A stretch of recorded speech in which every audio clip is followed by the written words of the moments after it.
Em estúdio, para analisar os temas que marcaram a semana, está Leonardo Espírito Santo. Leonardo, muito boa tarde. Começamos pela notícia, talvez a que mais está a marcar hoje os mercados, o anúncio do Quantitative Easing 3 por parte da Fed. Parece que a Fed fez aquilo que lhe competia nesta altura, ou que pelo menos era aquilo que os mercados esperavam.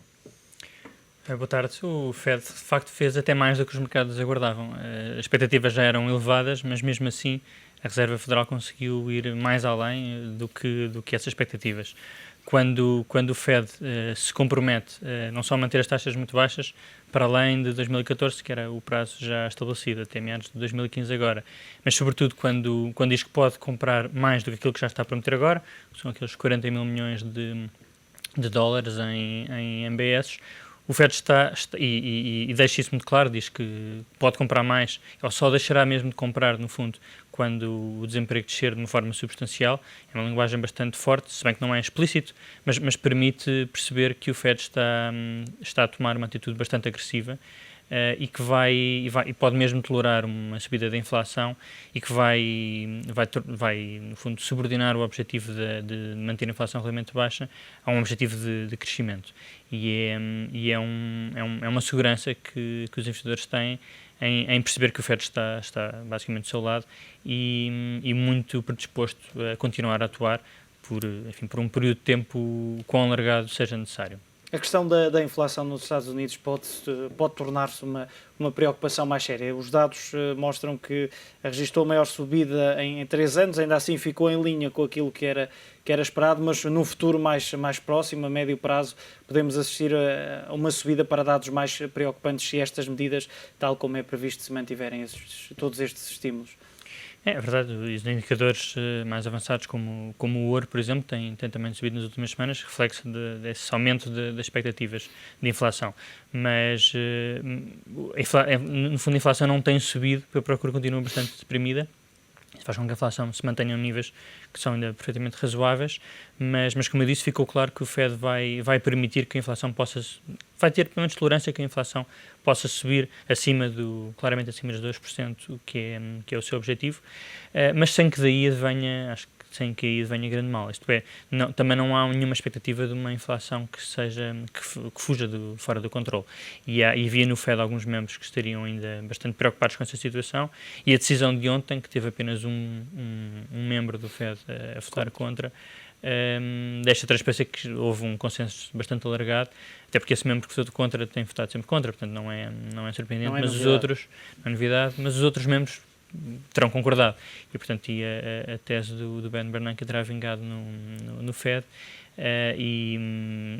mas isso não significa, pelo menos para já, com os dados que temos hoje, que a inflação vai disparar para níveis fora de controle. Ainda assim, esta nova injeção de liquidez no mercado desvaloriza mais uma vez o dólar, e se compararmos ou se pensarmos com os parceiros do lado cá do Atlântico, com a Europa, que tem um dólar que tem um euro, perdão, que está nesta altura, e vimos esta semana a bater máximos de pelo menos 4 meses em termos de transações, em termos de exportações, acaba por dificultar o trabalho do lado cá. Sim, é verdade. Voltamos a ter o dólar, ou o euro outra vez, face ao dólar, acima de 1,30. É o mínimo já até dos últimos 5 meses. Isto é sempre um jogo de equilíbrios e difícil de manter. A situação, de facto, na Europa, no curto prazo, está menos ameaçadora. A possibilidade de implosão do euro no curto prazo, que foi algo que nos preocupou ainda há poucos meses, ainda no início do mês de agosto, de facto, neste momento está um pouco posto de lado. Enfim, as questões permanecem bastante complexas, mas a situação está realmente melhor. Isso faz com que a moeda também valorize, juntamente com depois o Fed do outro lado a promover as compras de ativos que desvalorizam o dólar. Isso torna, de facto, a nossa retoma, a recuperação mais difícil. Mas, ao mesmo tempo, também esta decisão do Fed é um suporte, sobretudo aos mercados emergentes, e é daí que vem o crescimento mundial e que pode vir também o crescimento via exportações da zona euro. E que de resto os emergentes já têm vindo a dar sinais de abrandamento económico. Tem.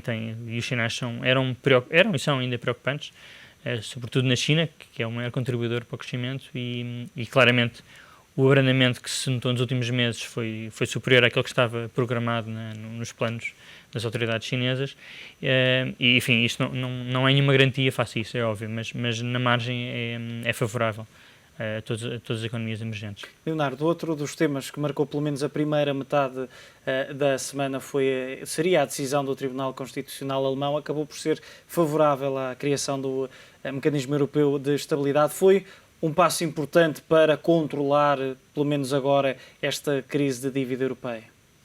Sim, foi mais um passo. Aí acho que a questão era se a decisão tivesse sido diferente, porque esta decisão já estava largamente descontada, era o cenário mais esperado. Aliás, o próprio governo alemão já tinha quase garantido que a decisão seria esta de aprovação. Seria muito mau se o mecanismo de estabilização e o pacto fiscal não fossem aprovados e fossem considerados inconstitucionais.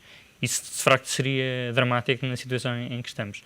Sendo aprovado, mantém-se, aliás, aquilo que foi a decisão foi um sim, mas foi uma decisão com algumas condições, que são condições, basicamente, em que o Parlamento alemão tem que aprovar e no fundo, tem que controlar.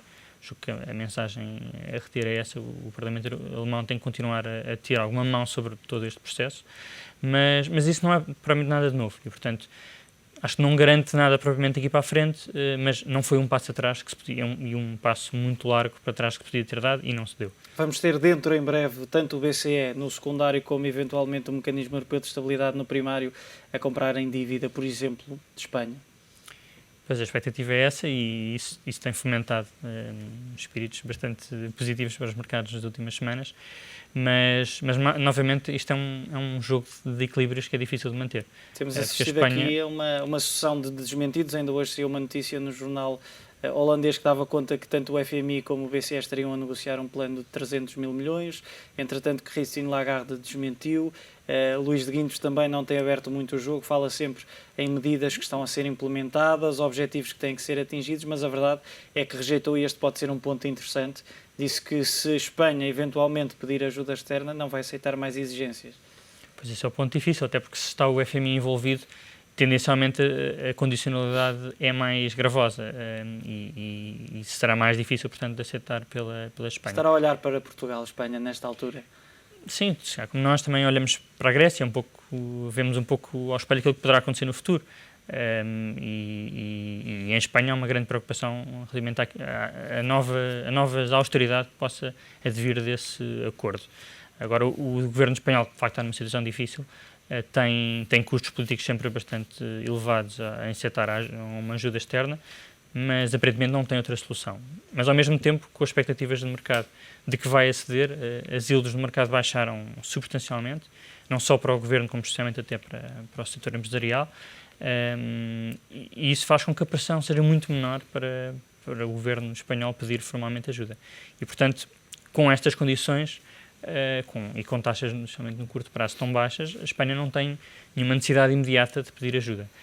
E continua a ter o BCE também a financiar os bancos e mesmo, aliás, até o programa de financiamento que existe para as regiões também a Espanha emitiu e colocou nos bancos, e os bancos, por sua vez, foram buscar os fundos ao BCE. Portanto, com estes apoios, a Espanha continua a poder manter-se, a tentar manter este jogo de equilíbrios, mas, enfim, não poderá ser, como é óbvio, por muito mais tempo, porque se a Espanha se recusar a pedir ajuda, as expectativas que fomentaram esta descida tão forte das ilhas no mercado vai se esfumando e a pressão vai aumentar. Portanto, é aqui um jogo de equilíbrio que é difícil dizer quanto mais tempo. Havia muitas expectativas que a Espanha apresentasse já hoje o pedido, hoje ou amanhã, na reunião do Eurogrupo. Mas também a fazê-lo não vai poder esperar muito mais tempo. Não, enfim, talvez em outubro. Até outubro. Até porque em outubro a Espanha tem um calendário muito carregado de emissões de dívida que tem que atingir a maturidade. Portanto tem que rolar no mercado e aí a pressão provavelmente vai aumentar. Olhando para outra questão, parece-te que a caravela portuguesa vai conseguir manter-se à tona neste oceano de austeridade? Pois, essa é uma questão bastante mais complexa, até porque nos atinge a todos. Realmente há uma grande dicotomia entre aquilo que se passa no mercado e a performance da dívida pública portuguesa, que é assombrosa, se pode dizer, desde final de janeiro, desde este ano, depois da S&P ter cortado o rating de Portugal para junk, que a dívida portuguesa tem tido uma performance impressionante. E ao mesmo tempo nós portugueses sentimos todo o peso dessa austeridade e das novas medidas que vão ser tomadas. E é difícil de entender estes dois mundos em paralelo. De facto, as previsões e a expectativa que hoje existe no mercado é de que Portugal vai conseguir, e aliás já está muito perto disso, conseguir novamente aceder ao mercado. Vai regressar em setembro de 2013? Em setembro de 2013 temos uma OT também na altura para refinanciar, mas com as condições que temos hoje, com a informação que temos hoje, mesmo que a execução orçamental fique aquém de esperado, e em 2012 e mesmo até em 2013, se toda a conjuntura económica e política europeia se mantiver de uma forma favorável, Portugal, independente daquilo que se passa cá, por pior que estejamos, Portugal pode conseguir, de facto, ter acesso ao mercado. E isso, em certa medida, é um sucesso do programa. Agora, temos que ver o reverso da medalha. O programa, de facto, tinha erros de base com as previsões, sobretudo na parte da receita, com as previsões que era em termos de crescimento económico e depois o impacto da recessão nas receitas. E numa conjuntura em que várias taxas de imposto foram aumentadas, como é o caso do IVA. Esses cálculos, essas estimativas já se viu que estavam erradas, e daí que tínhamos agora um buraco para financiar em 2012, das quais as medidas ainda são incertas, ou enfim, ainda não são conhecidas, e depois para 2013, com todas as medidas que já foram anunciadas na última semana. Vai precisar de mais dinheiro, Portugal? Se Portugal conseguir ter acesso ao mercado, claro que sim. Se Portugal conseguir ter acesso ao mercado, pode não ter necessidade de mais fundos. Nós realmente precisamos de mais tempo para conseguir atingir agora os 2,5% em 2014, e aí penso que em 2013, 2014, se decidirá o futuro da dívida portuguesa, se Portugal terá que reestruturar a dívida, que já tem um estoque de dívida bastante elevado, ou se, enfim, se consegue, com o apoio dos seus parceiros europeus, provavelmente nessa altura com mais fundos e com uma execução orçamental mais favorável, tendo já um superávit primário, desejavelmente, conseguir manter-se à tona d'água e não necessitar de mais fundos. Mesmo assim, e pegando naquilo que são as palavras do Governo, se estas medidas são apoiadas não apenas a nível interno, como a nível internacional, nomeadamente pelos membros da Troika, e vão levar a sair desta crise, a uma solução para esta crise, não é estranho que 1 ou 2 dias depois de conhecida a 5ª avaliação da Troika, o membro do FMI, o responsável pelo FMI em Portugal, venha dizer que esta austeridade não deixa a economia crescer. É um pouco estranho, sim, porque enfim, aí as linhas ficam um pouco borradas, é difícil de perceber até que ponto é uma espécie de olha para o que eu digo e não olhes para o que eu faço. Pois, é difícil realmente perceber, porque estas medidas, toda a gente as compreende que foram aceitas no âmbito da Troika, terão de ter sido discutidas. Aparentemente elas realmente foram, não sei se precipitadas, mas era uma vontade já do governo antiga em relação à taxa social única, mas são medidas que tiveram que ser aprovadas pela Troika, não poderia ser de outra maneira. E, portanto, também tenho alguma dificuldade em compreender essas declarações, pelo menos à letra.